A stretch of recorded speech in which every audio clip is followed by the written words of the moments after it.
This podcast is sponsored by nobody. Hey dudes, this is Marilyn Gigliotti, Veronica in Clerks, and you're listening to Tommy Throwback Kovac on Splat from the Past. Sorry, Tommy, Veronica isn't real. Hey dudes, welcome to Splat from the Past, the only 80s themed horror sci-fi show where things can get totally radical. Now today, I will be welcoming my fourth guest from the Kevin Smith cult classic that started it all, Clerks, and I am talking about Betsy Broussard. Now, Betsy is the first customer at RST Video in the movie when Randall goes to her pretending to be a customer too, and he bets her that he's going to rent dental school first. Betsy is also a childhood friend of Kevin Smith, and we're going to talk about that today as well. And I can't wait. I am so excited. She'll be my fourth guest from the movie, and I'm just so friggin' lucky. We are supposed to be here today. Also, happy birthday, Michael Douglas and Catherine Zeta-Jones, the husband and wife cradle-robbing acting duo. Michael turns 80 and Catherine is 55. What a gap, huh? What a gap. Also, happy birthday to Potsy himself, Anson Williams of Happy Days. I met him back in 2019 at Stockton Comic Con. He was a real nice guy. So yeah, here is my interview with Betsy Broussard.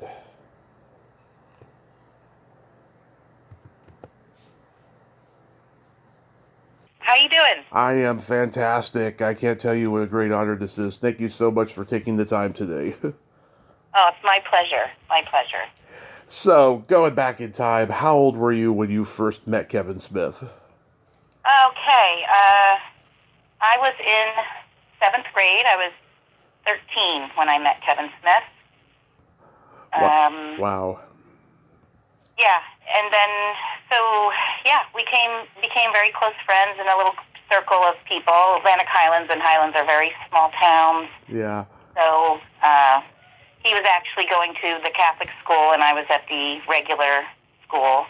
And I remember my first encounter was watching Kevin in a play that they did at OLPH in middle school, and I believe he was Sir Thomas More, but anyway, the play was Sir Thomas More or something like that, and that's when I first laid eyes on him in 7th grade.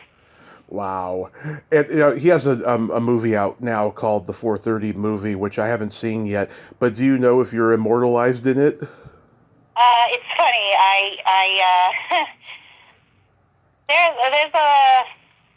There was a time when Kevin and I dated in 7th grade, and it was about a week long. Yeah. And Kevin asked me out on the stone bridge that I live right next to right now today.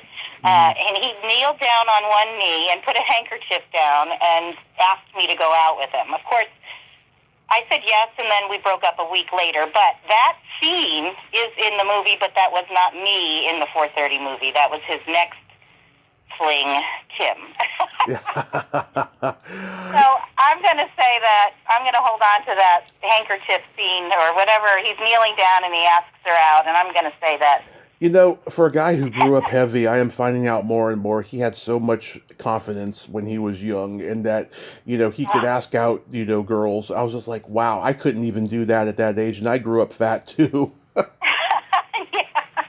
was, he definitely had some charm. I mean, he was a charmer. We were just so happy to be around him. So funny and creative. Yeah, so it was you, him, Ernie, Kimberly Laughlin, that group?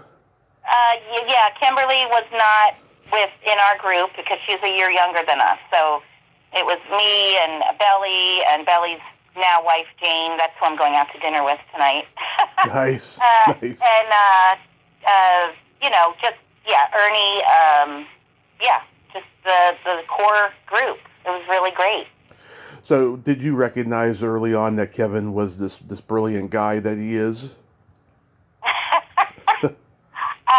No, actually. And even when he said, I'm going to write a movie, and we were like, God, get your life together, Kevin. You're you're working in a convenience store and you quit film school and what are you going to do with your life? He's like, I'm writing a movie. And honestly, I'll be very honest with you. I was not excited or impressed. I was nervous and I was worried that it would not be anything. And then he's like, do you want to be in the movie? And I was, yeah, I'll be in your dumb movie. I actually said that. Yeah. And look what happened. I've been kicking myself all these years. It's pretty understandable that you'd be scared for him at that point because there was no internet, there was really no reference point for anything like this other than Richard Linklater's Slacker that came out a few years before. Yeah, it's pretty understandable. Yeah, he was really gambling because he went to that film school up in Canada. He met Mosier there and said, I'm going to leave early so I can get my tuition and put that in a movie. And of course, he did the credit card route and got his money. Yeah, he really did. I remember when filming had started, and I don't know if I'm jumping too fast, but go ahead. I did my scene, the dental school scene on Easter Sunday morning. Yeah. I didn't really study my lines. I had never read the script. I was like a little hungover. And I showed up and there were like real microphones with the fur on them. And I was like, whoa, this is impressive. Oh, shoot, I should have studied my lines more. And the rest is history. I didn't really know what I was doing there, And then we shot it, and then we never looked back. So did you and Kevin graduate in the same class in high school? Yes. Yeah. Mm-hmm. So did you go to college right after that? I did, yeah. I actually left Henry Hudson in 9th grade, but we still maintained friendship. So once Kevin started driving, I remember he and Belly would come out and visit me where I lived about 20 minutes away in West Long Branch. And where I was working, the Scoops ice cream place, Kevin and Belly would come in and giggle with us all, and I'd be so happy that they drove 20 minutes. And it was just a nice relationship. But I wasn't in high school with him for those 4 full years, but we still stayed close. Right.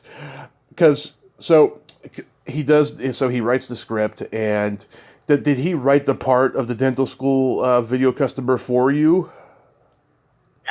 No, because I auditioned, and I guess he just fit me into that part, that role. He was just saying, I'm just going to put my friends in this, and I'll audition them one by one. Yeah, and we did. I don't know if you've ever seen on the 10th anniversary DVD, there's some audition clips, and I actually auditioned with Ernie. Yeah. And Ernie didn't do that well. And it was hard for me because I was like, ooh.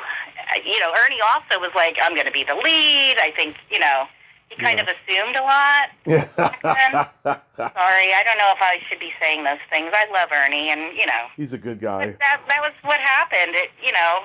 He was supposed to, I think he thought he was going to be Dante or Randall. Mm-hmm.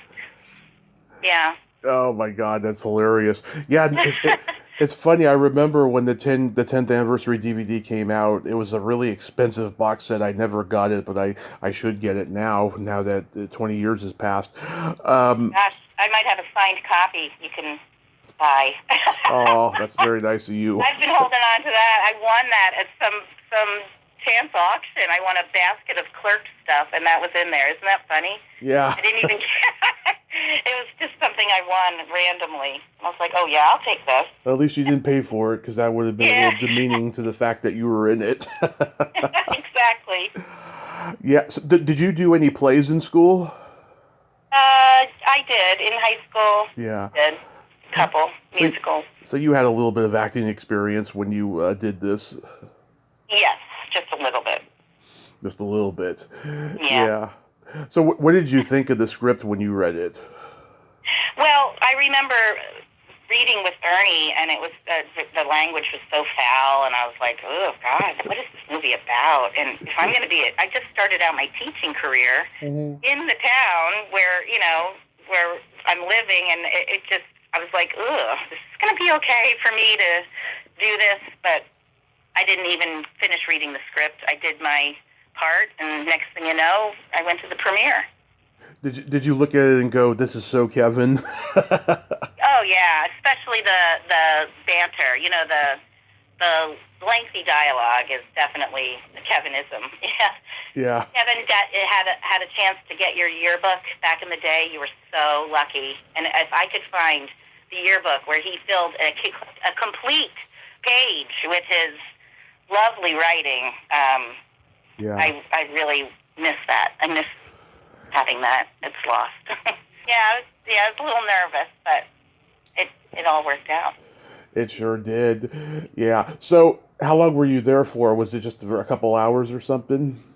Yeah, it was, like I said, it was Easter Sunday. Jeff and I did our dental school scene. By the way, I grew up with Jeff in grade school. In fact, Jeff and I are standing right next to each other in our 6th grade picture. Oh, yeah. At the school that I teach at now. And, so I stood next to him, last summer. I was like, can we just redo this school picture? It was cute after all those years, Here we are 12, never knowing that we're going to even know Kevin yet. Yeah. And Jeff never acted a day in his life, and here we were, just, we'll be in your movie, sure.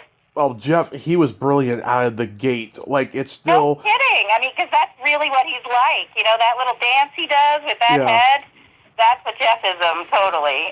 Yeah, the berserker. I don't understand how he didn't break big, in Hollywood, because he is just so brilliant. He has that distinctive voice, Maybe it's just the curse of being typecasted, as Randall or something, but he is really, really brilliant. And I love how in Clerks 2, Kevin made Randall a little bit more mean-spirited and cocky than he was in the first one. The first one, you look at it, and he's kind of a baby, he's kind of a pup, but then you see him a grown man in 2, and he's just so foul and arrogant. I just friggin' love him. Oh yeah, and then 3 just nails the nail in the coffin. It's awesome, right? Yeah. Jeff grew so much, and that was a great performance in Clerks 3. Oh, I cried throughout the entire movie. Me too. Because, I had a bad car accident in 2015, and after my recovery, everyone was telling me that I was an asshole in the past, and it didn't excuse the fact that now I was a changed guy and I was trying to pursue my dream and everything. So it hit close to home when I was watching Clerks 3 in the theater. Yeah, I was bawling, I'll tell you. That's heavy. Yeah, I was bawling. I didn't expect it to be like what it was, I hope eventually, Kevin's got a history of saying, I'm not going to do this, but then he does it. I'm hoping he'll do a Clerks 4 in the future, and we'll get that comedy back again. Yes. I say, how about he makes dental school, and I could be the lead in that. It's funny. I wanted to ask about that dental school thing. Like, was that supposed to be like a teen sex comedy or a porn movie or something? It sounds like it could be either one. No idea, and I've never asked him. Yeah. It sounds like it could be either one of those. It's funny because it shows up in the 4:30 movie. They go to see either dental school or this other movie, and I said, "Oh, Kevin, I need that poster. I really need that poster." And then somebody writes, "I bet you $20 you're not getting that poster." So it's been fun, really fun. Yeah, what I love about your scene is that, Randall, he tricks you into thinking that he's a customer too, and he makes this bet with you. But then when he opens the door, you just have this nonchalance because he's you're kind of at his mercy because he is the guy who's working at the video store, and you do want to rent that movie. Yeah, and I'm pissed. I'm like, you jerk, Yeah. Did you have anything else filmed or that was cut or anything? No, everything was in that. Wow. We did, yeah. Yeah. When you came back and did the little cameo in 3, what was that like? Oh, that was really cool. I was so honored. And my hair color, during COVID, I just decided to go gray, and my gray hair is 100% white. And Kevin says, do you want to dye it back? And I said, you know what? I don't think I do. I think I want to show the time, the time that it'll be the same scene. It'll be really quick. Of course, a lot of that got cut, I have to say. And I didn't have any speaking in that anyway. So actually, no, a lot didn't get cut from Clerks 3, just Clerks 1. Anyway. Yeah. Those cameos had me rolling, I'll tell you. Oh, good. Yeah, I was just cracking up. I love it when you see Mosier auditioning for it. I didn't expect that either. I was like, God, that's so freaking funny. So good, so good. What are some of your favorite scenes in the original Clerks? Oh, I love what's the cat's name? Annoying customer. It's one of my favorite lines. Was it? I don't know. Was that Flanagan playing? Was that Flanagan playing one of the playing the annoying customer? Oh yes. Yeah. Yes, he did. He played one. Yeah, cute cat. What's his name? Annoying customer. Fucking dickhead. Yeah, I think that's great. No, it's just my favorite one. Yeah, I love, of course, the porn titles, which I found. Yes, that's hilarious. I found out Jeff. The little girl reads them out, or the mother. Yeah, it was all shot separately because Jeff refused to read them in front of that woman and the kid, which is very noble, right. By the way.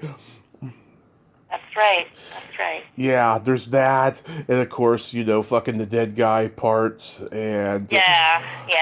And there was, a lot that I remember doing and being there with Kevin. The scenes where he's painting her nails, laying down behind. We were behind the counter. We really did visit him like that, and it really, truly was just like that. Things were happening in there, and it was just really like that. Yeah, and also his sister playing the caged animal masturbator. Right. And his mother as the milkmaid. Yes, she plays the milkmaid. Yeah, oh God, that is so hilarious. And it's funny, the first time I showed this movie to my dad, I was 19, and my dad loves the movies. He loves all of Kevin Smith's movies. I got him into Kevin's movies. And the thing that he could relate to the most, the scene where Dante and Randall are having the conversation about contractors in the Star Wars franchise. He says, "Oh my God, I hear the young kids at my work having this same conversation too." Yeah. You have to, definitely know a lot about Star Wars, which I don't. So every time that comes up, I kind of just wait for the next joke that I'll get into that I know. Yeah. Well, it was just minutia of pop culture in general. He was talking about. Right. But yeah, it was something he could totally relate to. Yeah, my dad really likes it. And my dad loves Dogma because we're a Catholic family and we can relate to a lot of the struggles with faith and everything in that. Yeah. Dogma is like my Bible. Like, I turn to it like whenever I'm at my lowest. I just watch the movie and it just makes me laugh. I'm going to watch it again. Yeah, it's a brilliant movie. He actually wrote that movie way before Clerks, but obviously he had to wait until he made Clerks to make Dogma. Holy moly, I didn't even know that. Wow. Oh, yeah. I didn't know. Yeah. So you said you went to the screenings, right? Was it the festival screenings? No, there was just a premiere in New York City, and we went up there and we had a cheeseburger afterwards, and that was that. Never got paid, but I was happy to be part of it, and it was his friends, and we just were so excited that he did so well, and they really liked it, and oh my God, it was just shocking. I've been in shock since that day, and I feel like the friendship changes a little bit, Yeah. We didn't lose touch, but he was Hollywood, and I'm still teaching in the town where I went to school myself. I'm still here, and so it's been a long time since we really hung out the way we used to, and I miss that. Yeah. It's hard to get a hold of him now, and Yeah. If you do, it's just like it was yesterday, and we laugh, and it's great, but I still have that starstruck in me because I'm just so impressed, and it's beyond words. I don't even know how to describe how I feel about him these days. I'm so amazed. My mom grew up with Dennis Haysbert, the actor. He was on 24. He played the president. And she still talks to him this day, but it's only like maybe once or twice a year because he's so busy, acting and stuff. But, she has that with him. And I got to meet him when I was 5, and there's a picture of us on my Facebook when I was 5 at this high school reunion picnic that they were having. And it was pretty amazing. Yeah, San Mateo High School is where we went. There's a lot of famous people that went to that high school. Chris Christopherson, Merv Griffin, Barry Bostwick, Alicia Silverstone. Wow. A lot of people. Yeah. Cool. So cool. Yeah. So my Kevin story, of how I met him.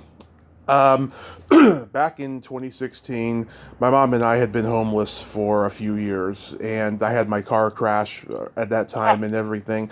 I mean, things were just so fucked. So I find out that Kevin is going to be doing a screening of Yoga Hosers at the San Jose Improv, and it's almost my birthday. I tell my mom that I want to go so badly. She had just gotten a really good job, and she paid, I don't know, $250 for a VIP meet and greet, and it was the best present ever. So I go that night, and there was a shitload of technical difficulties. I'm sure if you brought this up to Kevin, he would remember. He had to keep going out there and talking to the crowd. And Kevin, he's a good talker. Oh, yeah. It was insane. We watched the movie. It was friggin' hysterical. And then after it's over, he gives a speech about how he pioneered the podcast world and how it was starting to really blow up and get popular and everything. And he was encouraging people. I'm sure he doesn't do this anymore because of the oversaturation of podcasts now. But at that time, in 2016, he was like, start a podcast, create, communicate. Don't be negative. Don't worry about what other people are doing. And if you are going to worry about it, create yourself. Don't worry about them. Create your own stuff. And it was so inspiring. Like I had made an attempt to create a podcast earlier that year, and like all the comedians that I came up with in stand-up like weren't on board with it. I burned a lot of bridges during my drinking days, unfortunately. But it gave me the incentive to try again, which I eventually did the following spring.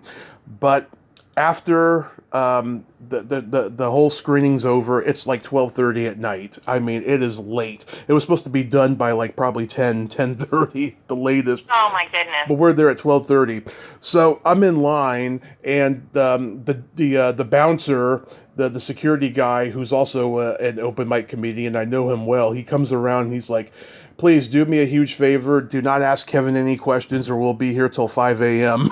Oh, yeah, he knows. Yes, he knew. So it's my turn to go talk to Kevin. He hugged me like 3 times during that interaction.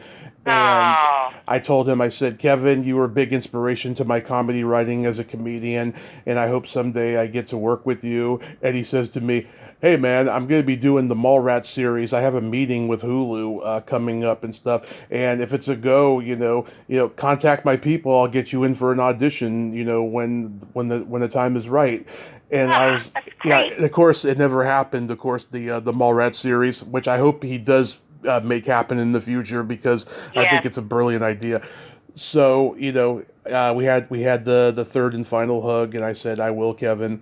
And then as I'm walking away, he says to me in a very Silent Bob way, hey, Tommy, never give up comedy. The world needs to laugh.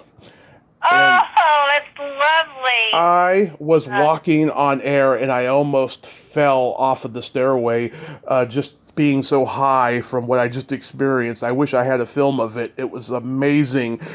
And yeah, it's one of the most profound moments. What a great story. Oh, that's beautiful. One of the most... We mention this to Kevin when I see him. Yes, one of the most profound moments of my life. And I sent you that picture on Facebook, so... Oh, good. Yeah. I'll show him. So, yeah, it was just... That's great. So wonderful. And I've been so lucky to interview Marilyn and Ernie and Scott. And I did meet Jay, Brian, and Jeff last year at a con. I was in a weird mood that day. I hadn't been to a con in a while, and they were just very low key. I think they were bombarded with like millions of questions before I got to them. So they were just very low key, but it was great that I got to meet them. Good, yeah. I'm glad you did. Yeah, and I can't believe you've never met Paris Petrick. So she's the girl in Chasing Amy when Alyssa makes the announcement at the wedding shower or whatever it is that she's with a man again. She's the girl who says, "Here's to Holden and Alyssa. Another man bites the dust." That's Paris Petrick. All right, that's Paris. Okay. Yeah, she's coming back to me. She's wonderful, really wonderful. Glad you got to meet her. I'm curious, what are your favorite movies of all time? Well, I'm gonna say Clerks 3, then Mallrats, and then oh my God, I could go on. I haven't seen a lot in a while. I don't All of them for me. I mean, there's some I like more than others, but like I love them all. Yeah, but they're all good. Every one of them. Jersey Girl. Oh my God. I mean, there's so many that just have a piece of my heart. Yeah, I'm a huge porn fan, so I love Zack and Mary Make a Porno. Oh, that was the best. That's actually my favorite, to tell you. That was hilarious. It's funny, Kevin. I know that Kevin loves it when people stick to his dialogue, but there's moments in there where I'm like, Seth Rogen, it seems like he's ad-libbing shit, and it's so hilarious. Love that. Love it. Yeah, but like other movies besides Kevin's, like what are your favorites? Oh no! Now you're putting me on the spot. I mean, I can't. I don't know right now. I can't. I loved Tusk and weird movies like that. Mm-hmm. I'm loving lately. I'm loving dystopian, series like The Handmaid's Tale. I mean, that's like my favorite thing in the world. Yeah. That's my TV. That's my movie. But, yeah. So like, okay, you're a teacher, so like, was that something you wanted to do from like childhood on? Yep, absolutely. I teach where I was taught. So I taught with my former teachers, and now I'm teaching my former students' children. And I live in the town, and that's funny because sometimes I get recognized for Clerks, and the kid will be like, "Were you in a movie? My dad says you were in a movie." And I'm like, "Yeah, but you can't watch it because it's really bad language." I teach fifth graders. Yeah. But some of them are like, "My dad showed me your scene last night. You said a bad word." And we laugh and giggle, and I say, "You want my autograph?" I think in New Jersey they'll give you a pass because that's like the foul language capital of the world. Yeah. I've met people who went from acting to teaching or even working at Disney for that matter, and they don't give passes, in California or other places. It's really messed up. Oh, yeah. So you teach what, fifth grade? You said? Yes, I teach fifth grade. Yeah. Can it be stressful? Sure, yeah, but I'm experienced, but now that Kevin bought the movie theater down the street from our school. Yes. Last year I took my fifth graders down and we had a Q&A with Kevin Smith. That was amazing. The kids really asked some great questions, and Kevin talked like he talks. And was he G-rated? Yeah, he was real. Well, maybe no. There was a couple, but the kids giggle, and yeah. He just was so inspiring to those kids, and hopefully he can do some kind of workshop, or wouldn't that be great if he could, teach some kind of writing workshop for my fifth graders. Woo! That would be, yeah, he should. Yeah, I think I'll ask him. Oh, here's an anecdote. A slasher movie from 1979, Don't Go in the House, was shot. There's a scene where they shot at that movie theater that Kevin owns now. Yeah, I live down the street from the Don't Go in the House.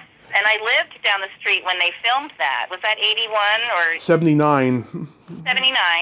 Yeah. I actually got in my dance recital costume and walked up to the Strauss mansion, and I posed like, well, we thought they would like let me be an extra in this horror film. That's hilarious that you bring up Strauss Mansion. And I lived literally 3 houses away from it. I'm a horror aficionado. Like, only I would know that anecdote offhand. Yeah, exactly. I'm so surprised you know that movie. I can't believe that. Yeah, a couple of years ago, I interviewed the first victim, the woman who was driving. That was Darcy Sheen. Now, she would be known now as Gwen's mom in National Lampoon's Van Wilder. Okay. Yes, I interviewed her, and she was awesome. She was a Florida-based actress, and she got to go to New Jersey just for a couple of days and do that scene and stuff. Yeah, I love like really obscure slasher films. Like, to me, the best ones came in 1981, but like in that whole period, 78 to like 84, those were just, oh my God, they get my heartstrings because I grew up watching them on USA Up All Night when I was a kid. Oh, that's awesome. Wow, you're definitely the movie buff. Yeah. So now that Kevin's bought that theater, so like, how is it now as opposed to when you guys grew up? Oh, it's the same, actually. It's exactly the same. In fact, the chairs, well, the seats are new, but they're not, the theater chairs that they have at like a Sony that reclined. So, that's one thing I wish he would do is get new, nice seats in there. But it's an old movie house, and it used to just be one. We used to roller skate in there when I was a kid. Yeah. And now it's just the same. It's just made into a lot of little theaters. He's had comedy shows there that are awesome, and everything's working out. I just, I hope they can continue to make it thrive, I hope so. I mean, Tarantino's got the New Beverly in L.A., so, Oh, interesting. Yeah, he's had that probably for about 12 years or so. It seems like longer because the guy's such a movie buff. He shows all the Grindhouse classics that he grew up on in the 70s and stuff. It's really cool. Neat. Huh. Yeah, I hope... Kevin is definitely showing all kinds of stuff all the time, and Ernie's running it, and, they're helping us out with the kids at school, and it's just a great little theater. It's great. Yeah, Ernie told me that him and Kevin were huge Blues Brothers guys when they were kids. Did you ever hang out with them watching the Blues Brothers? Yes, they used to sing the Blues Brothers, and Ernie definitely. They used to just sing. We'd all hang out in a house in Pennsylvania. Ernie used to rent when we were about 20 years old. Yeah. And we just would all go hang out and drink and have a great time, and the Blues Brothers would come out like a karaoke kind of session, Yeah. all the time. I love it. My dad, everybody on my dad's side of the family are blues aficionados. So my dad got me into the Blues Brothers early on and stuff. We used to watch it over and over again when I was a kid. It was probably the first 2-hour movie I fell in love with. Nice. That's great. Betsy, thank you so much for coming on today. You are just so sweet, and I'm so glad you still maintain this friendship with Kevin, even though you don't get to see him that often. Thank you. Thanks. It's been really great. I appreciate you calling me and giving me this opportunity to talk about how much I adore him. Absolutely. You have yourself a great day. Be safe out there, and let's stay in touch. You too. We will. Thanks so much. My pleasure. Have a great dinner. Bye-bye. Okay. Thanks. Bye. Well, there you have it. Betsy Broussard. Ain't she a sweetheart? Oh my God, what a great lady. I'm so glad that we could have this conversation today and that she's still friends with Kevin after all these years. And she's bringing a lot of knowledge to those kids' minds. The fact that she did a Q&A with Kevin with her 5th grade class is so friggin' awesome. I love it, And yeah, Kevin should teach them a screenwriting 101 class. I think that would be awesome. Just keep it G-rated. Well, until next time, this is Tommy Throwback Kovac saying there's no shame in living in the past because the present sucks. Later, dudes. I may never get what I want, but I'm happy to say I'm trying. I know you know how I feel. I can't even tell. Okay, I'm going to stop now.